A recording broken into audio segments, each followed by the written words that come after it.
ពីមុនណាអ្នកលក់សាច់គោគេឲ្យកសោកូនគោខ្ញុំមួយប៉ុន្តែមានកូនគោនៅក្នុងហ្នឹងខ្ញុំអត់ហ៊ានយកមកធ្វើម្ហូបញ៉ាំទេខ្ញុំខ្លាចណាបងប្អូនតែឥឡូវនេះទៅសារឃើញគេមានលក់កសោកូនគោប៉ុន្តែអត់មានកូនគោនៅក្នុងហ្នឹងឯងអញ្ចឹងខ្ញុំក៏ទិញវាយកមក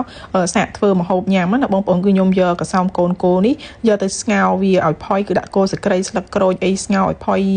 កសោកូនគោហ្នឹងហើយខ្ញុំក៏យកវាមកប្រឡាក់បន្ថែមណាបងប្អូនគឺមានដាក់ទឹកដោះគោទឹកប្រេងខ្យងម្សៅស៊ុបស្ករប៊ីចេងជាមួយនឹងស្រាចិនហើយនឹងប្រេងល្ងប្រឡាក់វាជាមួយនឹងទឹកដោះគោឲ្យសព្វចូលគ្នាច្បាច់ណាបងប្អូនពេលដែលវាចូលជាតិគ្នាគ្រឿងនឹងចូលសព្វអស់ល្អហើយខ្ញុំក៏យកវាទៅអាំងម្សៅទៀតពេលដែលអាំងអញ្ចឹងធ្វើឲ្យអាកសោកូនគោហ្នឹងគឺវាឡើងឈ្ងុយហ្មងហើយអាំងប្រហែលជា15ទៅ20នាទីឯងគឺកសោកូនគោនេះគឺឆ្អិន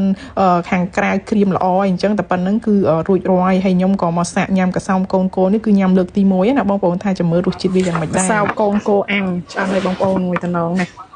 ទឹកប្រហុករបស់យើងច្បាច់ហាន់ក្រូចឆ្មានេះមកនេះ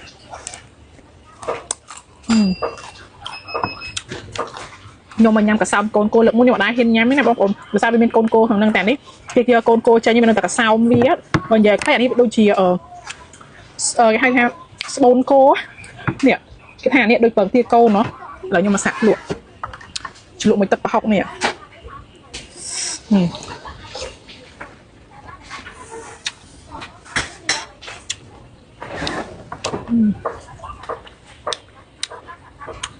រសជាតិឆ្ងាញ់ដែរបងប្អូននិយាយទៅញ៉ាំទៅស្តៀងពោះគោដែរមិនដែរពេលយើងញ៉ាំត្រូវអានេះដូចពងទាកូននេះគេហាក្របនេះដូចពងទាកូនណាកសោកូនគោហ្នឹងនេះគេថានឹងឆ្ងាញ់អាហ្នឹងប្រហែលជាកសោហ្នឹងបើសិនជាកូនគោទូចអានេះក៏ទូចដែរតែអានេះធំហ្នឹងអញ្ចឹងប្រហែលជាកូនវាធំដែរអ្នកគេថានឹងឆ្ងាញ់ណាខ្ញុំមិនដែរញ៉ាំទេបងប្អូនញ៉ាំលើកទី1ញ៉ាំ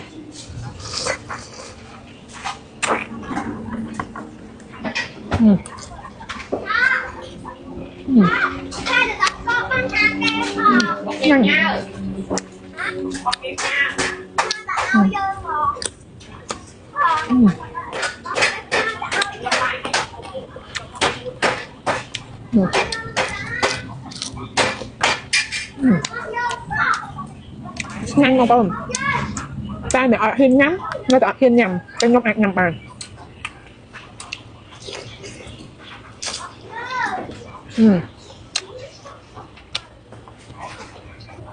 ចាំប៉ុន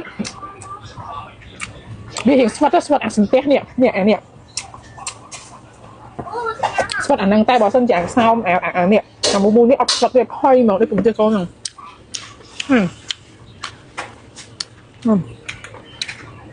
មកănជ្រក់ទឹកប្រហុកទៅត្រូវគ្នា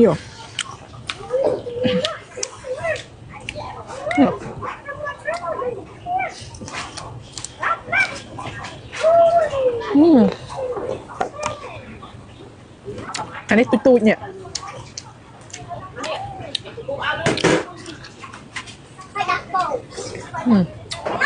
ញ៉ាំ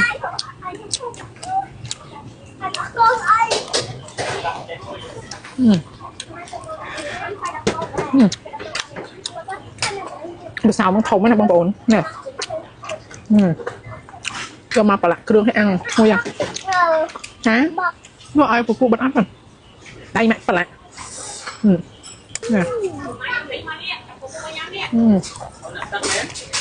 ឆ្ងាញ់អ្នកចេះញ៉ាំឆ្ងាញ់